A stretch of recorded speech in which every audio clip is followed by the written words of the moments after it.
everyone, I am Princess Maymelka and we are the Group 2. Today we will be reporting the Module 3, the value of customer and differentiate strategic and marketing planning. In this module, we discuss how to maintain the customer loyalty despite the fast-changing marketing. Building customer value. Customer value is defined as the satisfaction derived from what customer may experience or expect by choosing a particular action relative to cost of that action. The action can be purchased, a visit, an order, or a sign-up. The cost refers to anything that can be given up to receive this desired product or service, which can be in the form of money, time, knowledge, data, and others. So, yung customer value is yung satisfaction na nakukuha ng customer by doing something like buying a product or sign up for a service. Pero, importante din yung cost.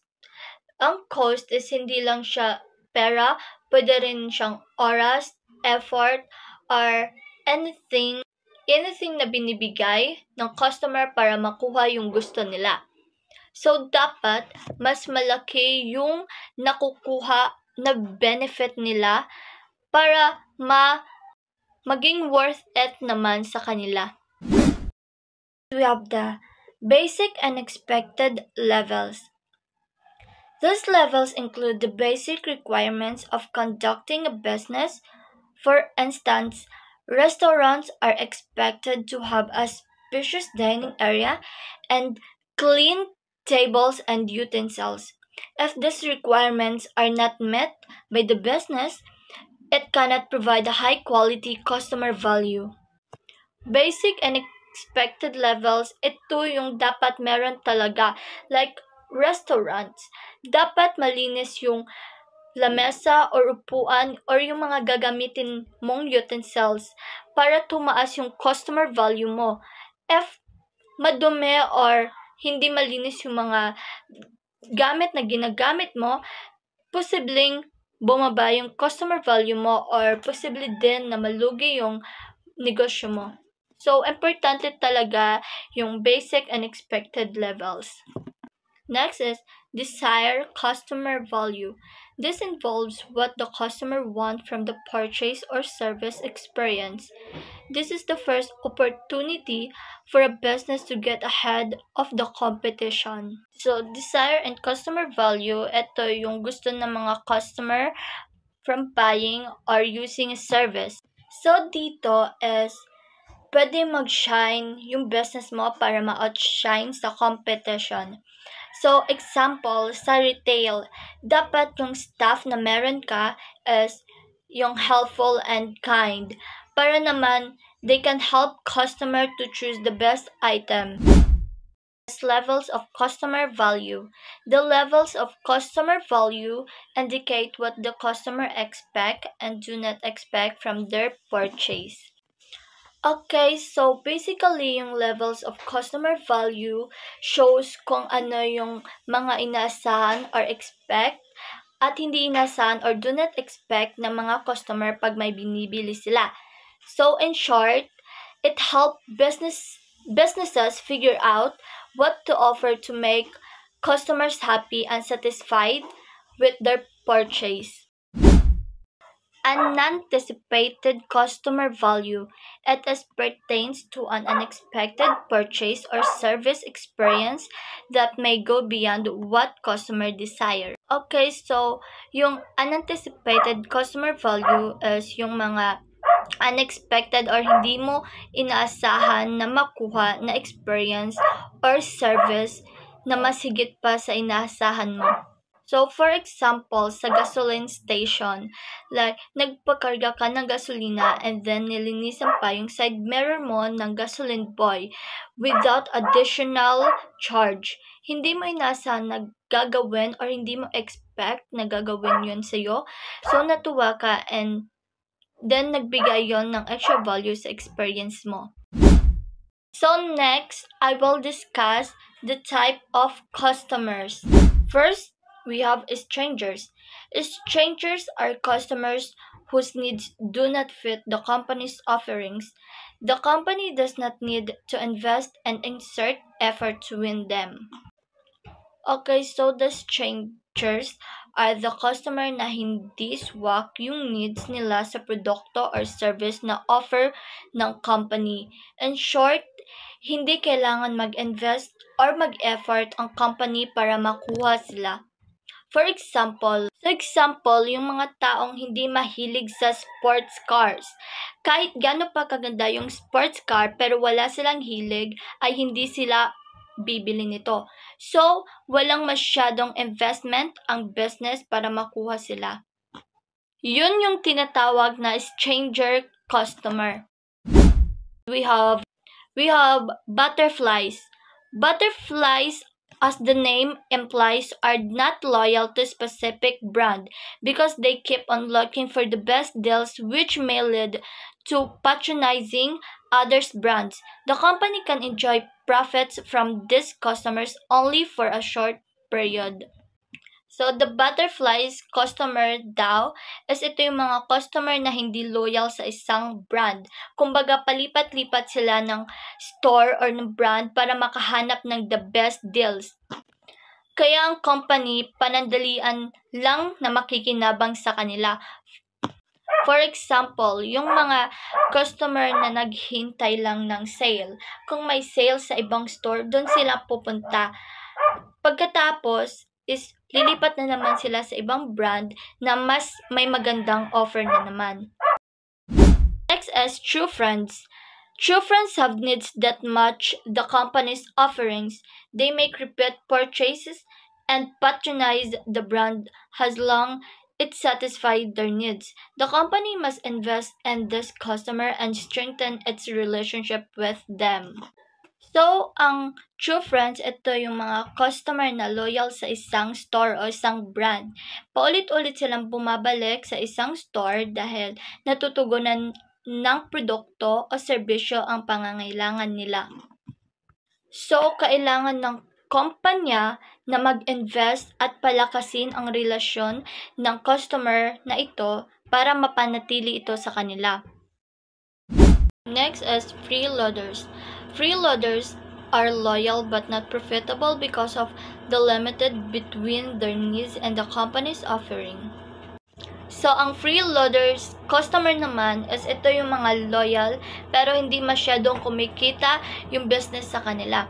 Madalas man sila bumili or gamitin yung serbisyo pero hindi sapat ang ginagastos nila para mapanatili yung kita ng business. So, for example, may mga customers sa salon na regular, pero humihingi sila ng discount. Loyal sila pero hindi sapat ang binabayad nila para kumita ng malaki ang salon. Relationship development strategies. Recent research shows that loyal customers prove to be more profitable than ordinary customers. This is the reason why companies are challenged to maintain customers' loyalty. Companies should practice the following strategies. The first is the customer loyal strategies. Number 1, communicate with customer frequently and effectively. It is important to always get in touch with customers through email and social networking sites, especially in the new normal situation. Provide various means to give immediate feedback. So when we say communicate with customer frequently and effectively, kailangan natin makipag-socialize hit customer. Kay para makaghatag rin maupay nga feedback so kahit mga kanan product, kailangan natin makipag-socialize sa ira para makaghatag rin kuanhin maupay nga feedback hit aton product. Tapos Pwede kaliwat makipag-communicate through email or social networking sites. So, dadamuan man ito yung kuan. So, damot aton pwede nga ikuan kung paano kita pakipag-socialize it customer. Number 2 is offer customer rewards. Customer loyalty programs, which includes special discounts, freebies, perks, may work well for various types of products and services. So, ang number 2 is amin mga ayon ng customer kay once nga ni may so ito mga freebies, discount, di ba magaganahan ka mo ito pagpalit ito nga product kay syempre may mga discount man nga freebies. Tapos asya ito dida nabubuan ko anan pag an relationshipan ko anan customer nga nan seller. Tapos din itatangkilik ni rato nga produkto para mapalit kay syempre may daman discount kan kuan freebies. The number 3 is conduct special events and provide sponsorship. Companies can hold or sponsor parties, concert, contests, and the like to boost interaction among loyal customers and company representatives. And number 3 is, di ba, once nga may party, so dito mga event, company ito or ang nagpo-produce ato nga product is nag-sponsor dito party para mas makita ang pagiging loyal ato nga customer. Tapos para liwat makilalan ira product maupay pa asya tira nag-sponsor adon mga event or para magkamayada interaction ato nga atohan customer ngan and seller. Number 4 naman is enhance customer service. Some companies outsource their services to third-party organization to cater complaints and inquiries, promote their latest offerings, and provide technical supports. So, ang number 4 is nagpo-promote hirahin mga offer para mas lalong makilalan ira product. Utilize languages to reach a wider customer base. Marketers can create promotional materials in different language to cater specific regions. So, para mas kumalat talaga itong pagtangkilikan sa nga produkto, kailangan magkuhanin mga iba-ibang languages kay syempre diri man la sa language it karan bugos mundo. So dit kuan mga para mag-create in promotional materials iba-iba nga mga languages or iba-iba nga region kay diri man tanan liwat nga region nga na Pilipinas is paprehasit language. So kailangan ito liwat nira maadman para in case na magkatira ibang lugar. Mga din naman kitahan customer service in the Philippine business enterprises. So ang number 1 is email and SMS also help businesses communicate with their client most easily as most customers regularly check their inbox. So, han email ngan SMS is familiar naman kita ito kay nagamit man liwat kita ito tikang pahandati. An kuan is para magkamiada kita madali nga pag-communicated client. So, ito diri kita communicate face to face, pwede kita magpadaran message through email or SMS. Ito nga kuan is para magkamayada kita update kung ano nan mga karuyagan sa nga client. So, ang number 2 naman is social networking sites. Aside from their primary function of connecting people, have become a channel for netizens to ask for customer support. Telecom companies promote response to inquiries and complaints on social media and redirects the customer to the site's private messaging system for further assistance. So, aside an email and SMS, is pwede liwat kita mag-communicated client through social media. Kay syempre, mas yan nga panahon is nakukuhan na nato ng parang uso na talaga ang social media bisdeen. So bisan ano nga social networking site is kuang kita hit, makakag-message kita or makakaghatag kita ng private message dito sa nga client. So the third one is live chat support. Facilitates real-time correspondence between customer and the company representative. Ang live chat support is amoy yung pinakamadaling pag kuanhin mga message kay hand customer nga ng company, kay nakikita mo nila mga expressions so dito. The strategic marketing process naman is seeks to establish a clear and concerned direction for all marketing activities of an organization. It includes plan to reach specific goals or objectives. So, the strategic marketing process naman is naghahatag iyahin clear and concerned direction for all marketing activities. So, kukunin is naghahatag irahin mga papaagit karan. So, ang strategic marketing process is naghahatag irahin clear nga direction para matupad ang mga goals nga karoya gito sa nga company. Ito naman didi ang diagram of strategic marketing process.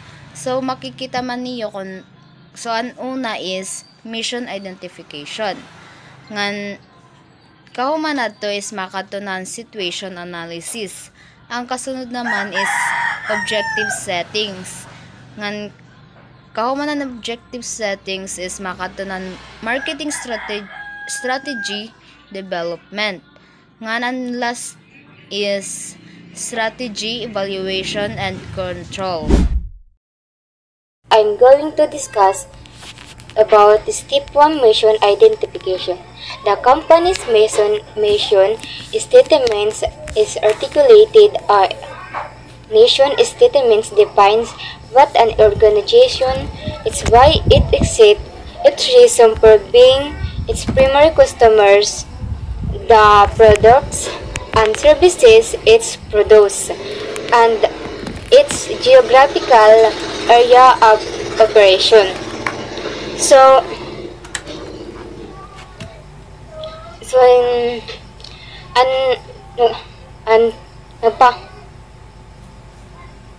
nagpapahayag iyahin mission ng kumpanya ang pagbibigkas. Ang pagpapahayag ang mission o paghahatag ng kahulugan kung ano ang organisasyon, kung ano ang organisasyon. Step 2, situation analysis. This step assesses and evaluation the market, customers, competitors, and the company's internal and external environmental. The objective is to identify the company strength and weakness as well as the able opportunities and strengths. So, ang layunin ginto example, ang layunin is gintutukoy ang mga kalakasan o di kaya kahinaan ng kumpanya, pati ang mga magagamit na oportunidad o banta. Step 3, objective setting. Objectives are marketing targets that are specific, measurable, attainable, reliable, and time-bound. Smart. This enables a company to control its marketing plan and provide a consistent focus for function and organization. This objective includes sales, revenues, market share, and profits.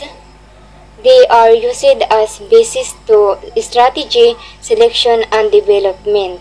So, for example, ang smart media Usaya nga acronym naging gagamit para tiyak na ang mga layunin mas maupay na gintutukoy o pwede nimo makamit. Ang bawat litrahan kumakatawan mga importante nga katayngin o epektibong layunin. Step 4. Marketing Strategy Development. The development of marketing strategy involves market segmentation, identification of target market, positioning, selection of broad marketing strategies, and the translation into action plan. Strategies can be broadly classified into their categories. There are cost, leadership, differentiation, and focus.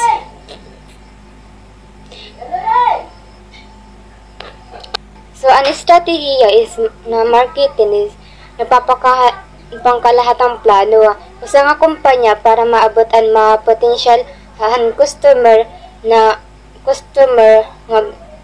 gawin na himuon na. So, ang estratehiya is ng marketing nagpapakalating ang plano ang usa nga kumpanya para maabot ang potential mga customer. Let's move on to cost leadership. This is a strategy primarily for achieving low-cost leadership among industry competitions. Cost leadership can be achieved through low-cost supply contracts, overhead expense control, economies of scale, and comprehensive cost-cutting efforts, among others. So, with cost leadership, it is to be focused on lowering cost. This strategy aims to become the lowest cost provider in an industry. So, it cost leadership, amoy nihiya it usa nga company nga nag-o-offer hin products or services in a lower price than other competitors para makagain hirahin more competitive advantage. Example ini if most desk fans is nakostiyahin 1,000 pesos, pero ini nga usa nga brand is ito nga era desk fans is ginsasala nila at 635 pesos due to mass production. Amo to tawag nga cost leadership. It era price is mas guti and mas barato than other brands. So next is differentiation. Differentiation seeks to achieve superior product attributes and features that are different from industry competitors. This result pronounced consumers' preference for the company's products. So, with differentiation, it is to be made unique or superior. Differentiation means offering products that have special features others don't have. So, at differentiation, it is the process that a company or a business uses to make a product or service that nga ma-stand out from competitors in a way that provides unique value to customers. So, differentiation, amo niya it pag stand out it usa nga product to other products from competitors. Ito nga may pinagkaiba hiya haerangan, amo ito na stand out hiya haerangan. Ngan asyo it's because it ialiwat hiya asyolot hiya na stand out because of their unique features or their superior quality. Asyo gyapon ito it business nakaka-attract hin loyal customers. Next is focused. Efforts are concentrated on a relatively small but profitable market. The development of products and services primarily ensures that the needs and wants of this market are addressed and that satisfaction is provided. So, in focus strategy, it is to be concentrated on a small but profitable group. So, it company is na target hiya in a very specific market nga nagde-develop yung products para lahiya ha usa nga group. So, for example, a convenience store nagsasell hirahin only imported or government items para laha mga high-end customers. So, para liwat ini nila ma-ensure nga it needs and wants han market is addressed hiya ngan ang satisfaction ng customers is ma-provide. So na-target yan specific market nga nag-develop yung products para laha just for that group. So let's move on to the cost leadership. Differentiation and focus strategies are implemented through the following subcategories. First is forward integration. This involves gaining ownership or increased control over distribution of retailers. So, here, it is to be taken over the distribution or selling side. Forward integration means ang company is nagtry mag-control kung ano't mangyayari after ang product is nahimo. So, instead nga na-depende lahirahan store or distributors, ang company na take over hiya ang selling part itself. So, why do companies do this? They do this because they want to make selling more efficient, to reduce dependence on other stores, and to get more profit, since they remove the middleman. So, example ini is a bakery that normally sells hiya supermarkets, pero ang bakery nag-decide hiya nga mag-open na lahiya its own bakery stores. This way, dira na nila kailangan ang supermarket. So, ito nga, to reduce dependence on other stores. Next is number 2, backward integration. This involves gaining ownership or increased in control over supplies. Example, a consumer goods company in the Philippines purchasing a cow farm and dairy facility in General Santos City. So, in backward integration, it is to be controlled the source of materials. So, in backward integration means it company nagtry hira pag-control of what happens before hand product is made, like an raw materials or ingredients. Companies do this para diri magmahalan supply, para liwat sigurado may steady supply nga para diri hira maabala pag magmahalan suppliers. So for example, milk tea shop napalit hirahit era sarili nga sugar farm or tea plantation para diri hira na-rely laha suppliers nga pwede i-increase it prices.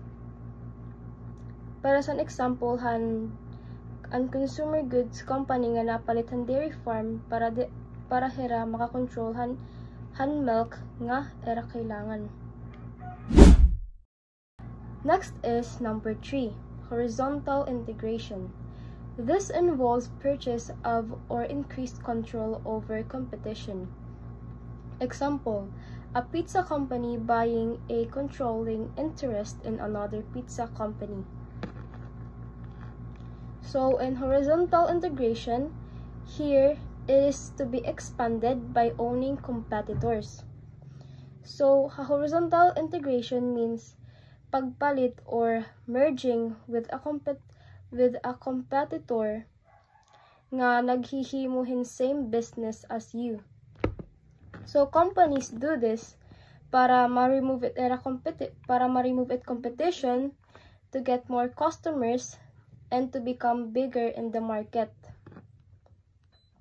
So inihiya nga horizontal integration amin niyat pagpalit hit another company para maibanan imo competitors. For example, Jollibee gimpalit niyan another burger company ngan, so now Jollibee has 2 brands and fewer competitors. This is what happens when a pizza company buys another pizza company. Number 4, market penetration. The objective of this strategy is to increase market share of current products or services in current markets through greater and more intensive marketing efforts. Example, a donut company launching a 56 million pesos advertising campaign directed at current customers.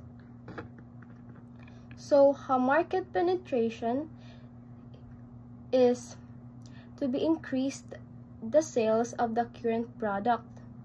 So, market penetration means it company karag nira nga mas damo pa nga tawo it pumalit it era product pero ginsasal lang ako niran same product in the same place. So, it gimbubuhat it company is nagkukunhiran more ads, discounts, freebies, promos, ngan faster customer service. So, amod to hiya nga nag-spend adto nga donut company in 56 million pag-advertise han era donut para mas damo pa nga tawong pumalit han era donut nga era ginsal na nga daan. So, number 5, market development. This strategy involves the introduction of existing products or services into a new geographical area or market. Example, a private learning institution opening a new campus in Cebu City. So, market development, amin ni it pag dadarahit usang product into usang new location or group. So, market development means it company gindadarahit era existing product to a new city, new country, or new target people. So, why do companies do this? They do this to find new customers and to expand the business. So, example, adto nga school is na-exist lahiha Manila, so nag-open hira yung campus ha Cebu. So, same school, same course, but new location. Next is number 6, product development. This strategy involves the improvement of current products or services or the developing of new product with the purpose of increasing sales. Example, a company on carbonated beverage introducing its product line in Tetra Pak. So, in product development, it is to be improved or change the product. So, product development means improving an existing product or creating a new version of it. So, companies do this to attract more customers, to compete with new products, and to increase sales. So, amay nihiya it pag-i-improve an era existing product para maka-attract pa yan more customers. And example ni is a soft drink company. So, soft drink company is nag-create hirahin zero sugar version, nag-create hirahin zero sugar version ngan naggimbutang niran era drinks in Tetra Pak to reach students nga karog nirahit cheaper drinks. So, but gin-develop niran era usa nga existing product. Next is number 7, related diversification. This involves introducing new related products or services. Example, battery manufacturers introducing solar-powered automotive batteries. So, in relative diversification is it era pag-add a new but related product. So, it company is nag-a-add hiya or nagre-release in new product nga connected to what they sell, to what they already sell. So companies do this because they want to offer more choices to increase income, to use the expertise they already have. For example, battery company nag-start hira maghimuhin solar powered car batteries because still related man hiya to energy and battery. So it related diversification is pag re-release or pag-add new product nga related hit anot eragin sesal nga daan. Next is number 8, unrelated diversification. This involves introducing new but unrelated products or services. Example, a bank opening a chain of ice cream parlors. So, unlike related diversification, it era gin-aad nga new product is related to what they already sell. Unrelated diversification naman, it era gin-aad nga new product is unrelated to what they already sell. So, here it is to be explored a totally different business. So this is when a company enters a business that is not related to what they currently do. So companies do this to reduce risk, to find new opportunities, to invest in a growing industry.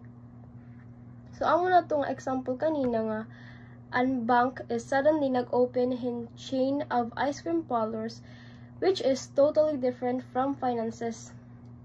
So, unrelated here to what they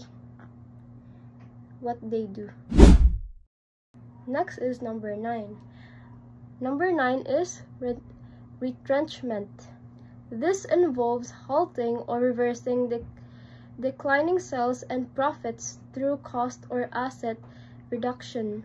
Example, a shopping mall selling off its hardware department and laying off 847 of its department store employees. So, in retrenchment, here is to be reduced expenses or assets. This means it company is losing money. So, ginkakat nera it costs to survive.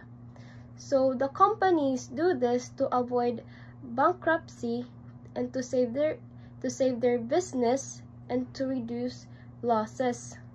Example, it mall is ginbabalgyan nera it era hardware section ngan ginlilay off nera era employees because it era business is not earning.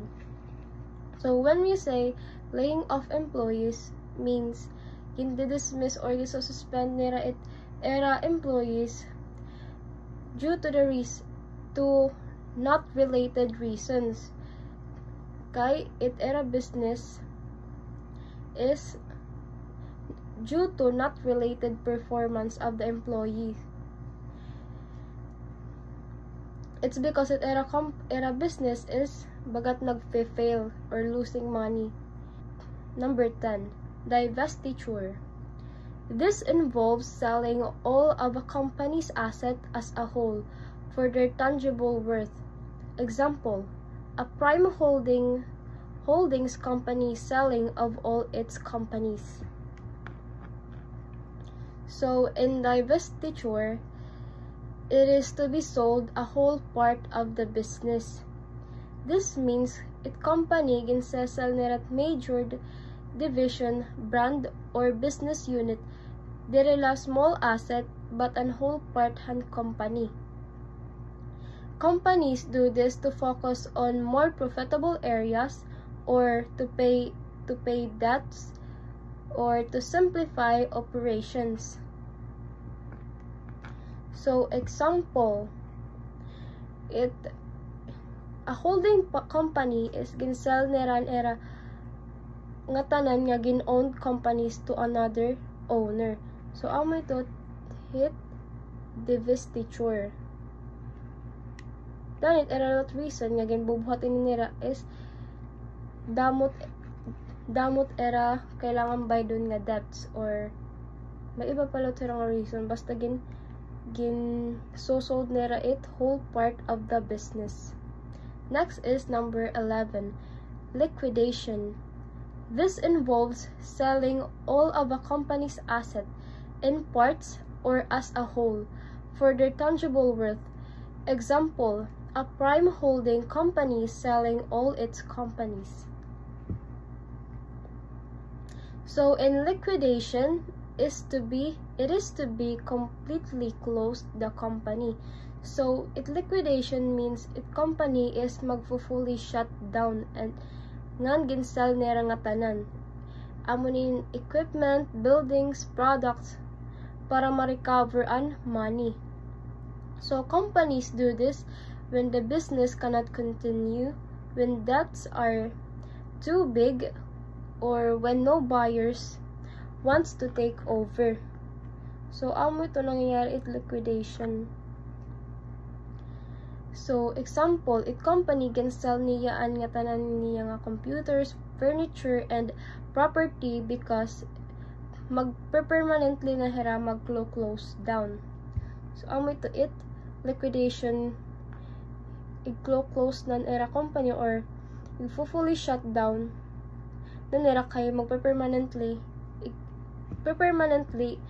i-close down na nira ito nga company. And lastly, let's move on to step 5, strategy, evaluation, and control. After the strategy is developed, periodic monitoring and evaluation are needed. This is necessary to identify deviations and make necessary adjustments and corrections. So, strategy, evaluation, and control, it is to be checked and evaluated if the strategy is working or not. So, in simple words, these steps means company is regularly nira review, measure, and check and result han era strategies na implement. So, this step is important because a strategy will not always work the way the company expects. So, this step helps the company. See if the strategy is successful, identify the problems or mistakes, correct what is not working, improve what works well, avoid wasting money, make better decisions for the next months or years. So without evaluation, company bangin mag-continue han strategy nga nakaka-waste lahin money, nandiri man nakaka-attract hin customers or na-improve an era sales. So what companies do in this step? So they usually check monthly or weekly sales reports, or compare results to the original objectives and ask feedbacks from customers and study if the market has changed. And they also adjust their actions and strategies. So example ini is a milk tea shop. Milk tea shop nag-run hiyahin big promo para mag-increase sales. After 1 month, gin-check nila era sales records. If sales nag-increase, ibig sabihin ang era strategy is working. If an era sale naman nag-stayed the same, ibig sabihin ang era promo waray maka-attract customers. So, ma-adjust hirahin plan.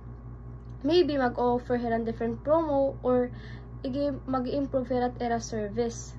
So, amo ito hiya strategy evaluation and control. Regularly gin-review nga gin-measure nga gin-check ang results han mga strategies nga era gin-implement. In this video, I'm going to discuss about tactical meaning defined.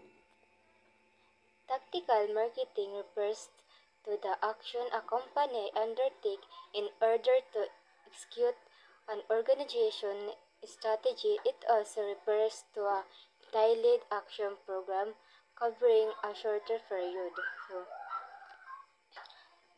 So ang tactical marketing is natukoy yaha konkretong hakbang o aksyon na gimbubuhat ito sa nga kumpanya para maisakatuparan ang era pangkalahatang estratehiya. Next, tactical marketing process. Complementing the strategic marketing process. The tactical marketing process determines the means or tactics to implement the strategies. It involves the identification of specific activities, timetables, responsibilities, and budget and their implementation. The objective is to ensure that the strategies are implemented successful. So, ang prosesohan taktika marketing nagdidetermina han mga paraan o taktika para maisagawa ang mga estratehiya. Marketing strategies, action plan, tactics, marketing activities, activity timetables. These tactics moves over the text factors that address consumer needs and wants, product, price, promotion, place, people, process, and physical evidence. So, ang mga taktika dapat yan natugon niya ang mga pangangailangan nga kagustuhan mamimili. 1. Prepare an action plan. Lists down the steps in delivering its tactic and note important details such as time frame, suppliers, requirements, issues, and persons in charge. An action plans a sequential series of marketing activities. So, for example, ginilisan mga hakbang hapag kasatuparan han bawat taktika na itala ang mga mahalaga nga detalye to parehas it time frame ng mga supplier ng mga pangailangan, mga issue ng mga taong responsible. So this video, I'm going to discuss about name the necessary resources and monitor the allocated budget. Create equation for all elements of the proposal tactics and make a detailed budget plan. Make sure that the budget can support the tactics because marketing costs can increase quickly. Also assign a person to monitor the budget throughout the marketing campaign. So, kailangan mo magplanohan maupay matikan mas ang sapat na budget para maisatuparan ang mga taktika marketing. Number 3, identify how the success of the tactics will be measured. Outline how to evaluate the effectiveness of the tactics by setting goals and benchmark. This will help in implementing change or improvements of the tactics. For example, one of the tactics of the startup show business is to participate in bazaar to introduce the brand to the market and generate leads. The measure of the tactics success may be a specific number of customer or pairs of show during events. So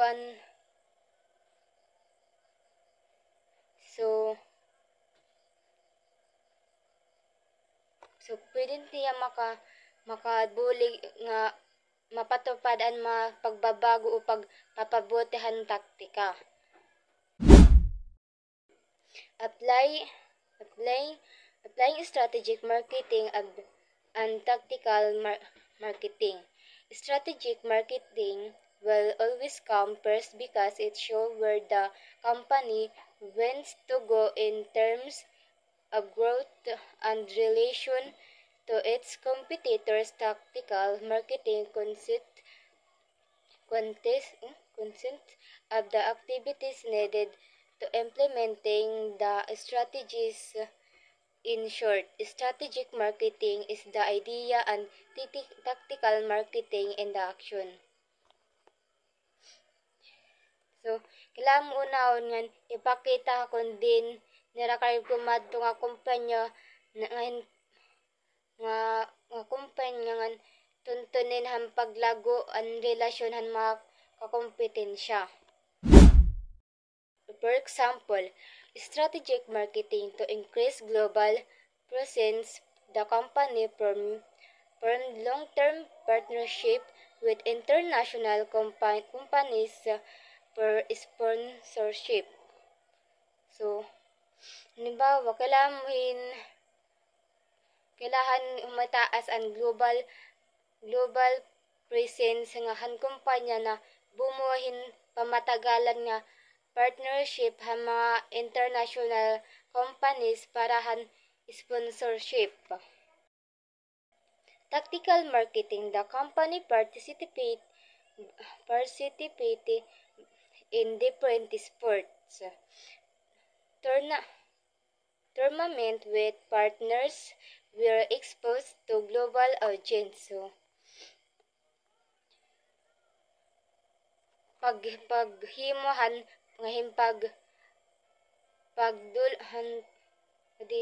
ang kumpanya kailan niya lumawak ka iba't ibang sport nga tournament kaupod mga partner kundiin nakalantadan global audience.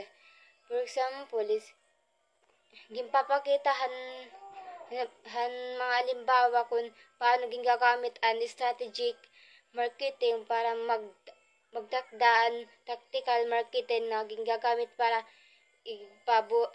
isagawaan mga tiyak na aktibidad na nasuportahan mga layunin.